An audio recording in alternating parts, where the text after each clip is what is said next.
Welcome back to my channel. Today, shit.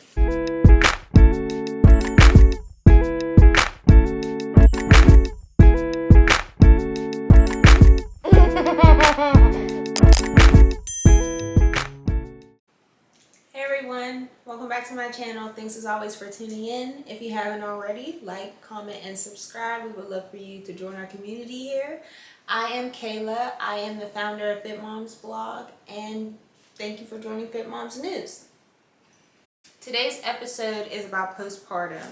The things that you go through at postpartum, the things that you feel, the things that you deal with, things that happen with your body, and things that happen with your baby. Postpartum can have a range of things happening. Your body is going through so much. There are so many emotional ups and downs, but you know ultimately that you're happy that you have your baby. You go through many body changes. You are experiencing afterbirth pain, vaginal discharge, and possibly nipple pain or even breast engorgement. When you are doing breastfeeding or formula feeding, whatever you choose, you deal with the pressure and the commentary of everyone else. You deal with the things that your body are going through, as well as the body image and maybe the feeling that you get when you're speaking to others who are asking about, what are things that you're doing? Are you going to the gym? Are you working out? Are you drinking enough water? And you're going through so much. You are dealing with this baby that sometimes the things for yourself fall on the back burner, and often your support system is trying to get you into the loop of doing things for yourself, but sometimes it feels like pressure, and that's definitely the opposite of what we want it to feel like. When you are breastfeeding, people usually think that you are not producing enough milk, but for the most part, you definitely are. Your body is made to feed the baby that you created. It is very easy to fall off track, especially when you don't have someone around you who supports the decision that you are making to breastfeed, or when you don't have someone around who's been through this experience. So it makes it harder for you to continue to push through, especially when the doctors and people who are unfamiliar with breastfeeding are often pushing you to just give the baby formula. The conversation about formula and breastfeeding is a very controversial topic. People choose to formula feed if that is what works for their situation. People decide to breastfeed if that's what works for their situation. But no mom should ever be shamed for whatever choice that she makes. It's all about what works best for you and your family. During postpartum, I give all of my clients a postpartum packet. This postpartum packet includes meal suggestions, pumping plan suggestions, things that your body might be going through, different ways to cope, support, whether it be postpartum depression or just anything else that you may need. I provide resources for that support as well.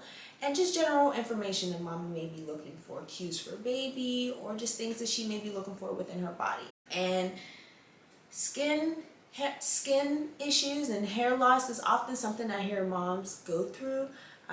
It seems like it's hormonal, but the things that we can do to combat that is just to make sure we're taking care of our body, make sure we're eating right, drinking water, and giving our hair some things that it may need to be a little healthier.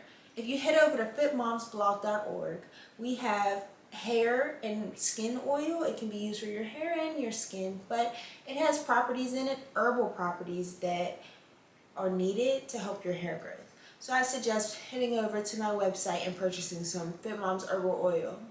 Postpartum, everybody's body is different. You may get a period within 6 weeks. You may get a period within 8 to 10 weeks. You never know. Everyone's body is different.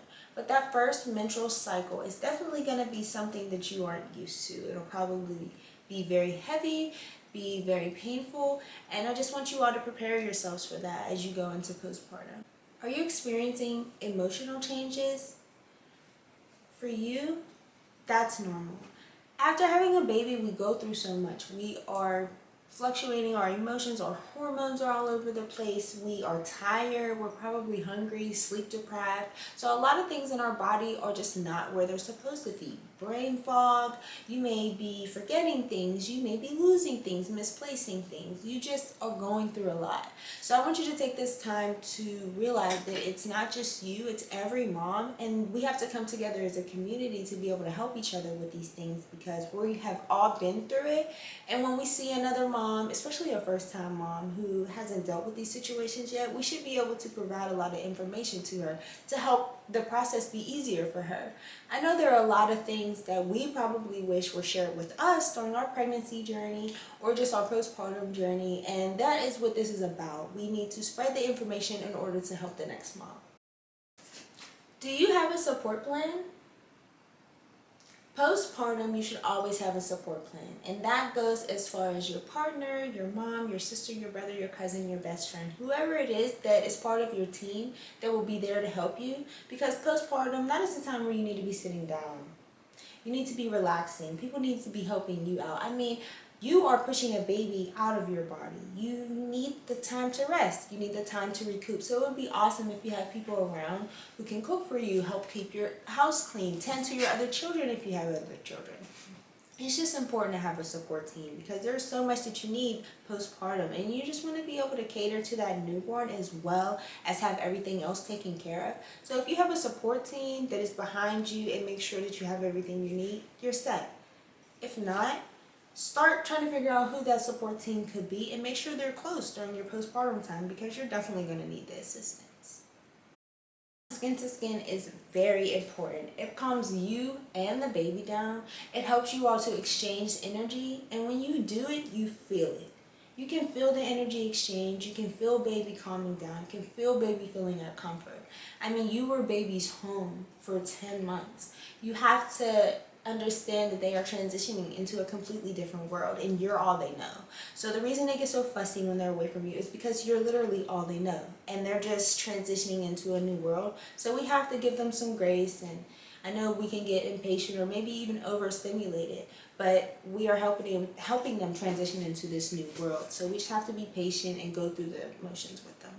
Feeding cues, whether you're breastfeeding or bottle feeding, your feeding cues for baby will typically be the same.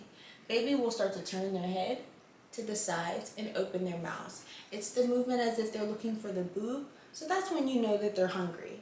They will start chewing on their hands and fingers, and by that point they are very hungry. So you have to pay attention to the feeding cues in the very beginning, because once they get to that point where they're very, very hungry, it's harder to get them to latch onto the boob if you're breastfeeding, or it's harder to get them to calm down and take the bottle if they're at the point where they're pissed, like they are hungry. So you have to pay attention to the feeding cues from the very beginning. That way baby doesn't get to the point where they're so irritated it's hard to get them to eat.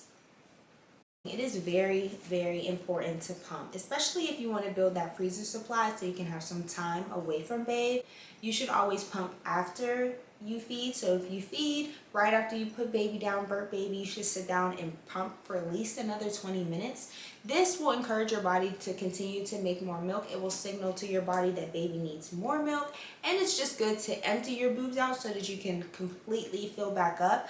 The more you pump, the more you make. So the more you empty out, the more your body will make. So pumping is very important, especially if you want to build that freezer supply.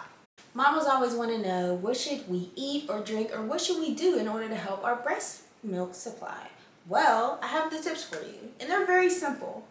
Every time you pump, drink a bottle of water while you're pumping. Or if you're feeding baby, drink a whole bottle of water. You want to replenish what you're putting out, and you want to encourage your body to go ahead and make some more milk. So if you drink water while you're feeding or pumping, and then you drink a bottle of water right after, that is encouraging your body to make as much milk as you can in that time frame. It's also hydrating your body, because you're doing so much. Whether you're bottle feeding or breastfeeding, you need to keep yourself hydrated. From running around with the kids all the time, it can be a lot. So we have to make sure that we focus on ourselves and get the water intake that we need. But drinking water is one of the main things that you need to do when breastfeeding. I'm might be playing devil's advocate here, but I'm not one to encourage moms to eat those cookies or drink, what are they, Armor, or whatever those drinks are that mamas usually drink when they're breastfeeding. I'm not one to encourage it, because I know that you can get what you need from simple things such as smoothies, salads, anything with a lot of calories. Potatoes, bread, bagels, things like that. Those will help you make a lot of milk. I am just not one to recommend mamas drink any type of drink that might be for sports. And also just because your body can make the milk as long as you give it the calories to make it. So like I said, oatmeal, granola bars, or even a lot of people like granola with fruit. That was one of my go-tos when I was breastfeeding. Just something with a lot of grains and calories that can help you make milk.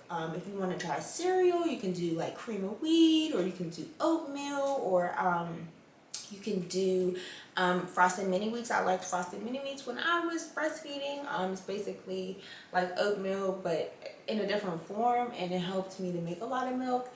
And I always drank water. I stayed up on my water, and I stayed up on my pumping. If you have one baby and you're breastfeeding on one boob, you should have the Haka pump on the other so it can catch any excess milk.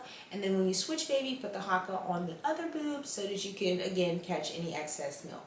Often when you're breastfeeding on one boob, your hormones will help you to let down the milk on the other, and it'll start to drip. So a Haka pump is just a way to save that milk, and it helps you build your freezer supply. And for some reason, I've been seeing this on TikTok. I noticed this when I was breastfeeding. Manual pumps often seem like they help you to get all your milk out faster because it creates more suction. So if you say you have a manual pump and you hold it, and you're not just doing like this, you're just holding it, you're creating a stronger suction, and your milk will come out faster. And the pumping session may only be 10 minutes versus 30 minutes. So that's something you should definitely implement into your pumping procedure. That way it can make it a little bit faster and easier for you, because I know pumping can be something that you do all day. It feels like you're attached to the pump more than you're attached to the baby. So I just want to give some tips in order to help you all maybe make that a little bit easier. Thanks for watching. I truly appreciate it. Send this video to a pregnant woman, or a woman who just had a baby or has a toddler, whatever works. But we want to create a community, spread information, and there will continue to be more Fit Moms news. So again, thanks for watching, guys. Don't forget to like, comment, and subscribe. See y'all next time.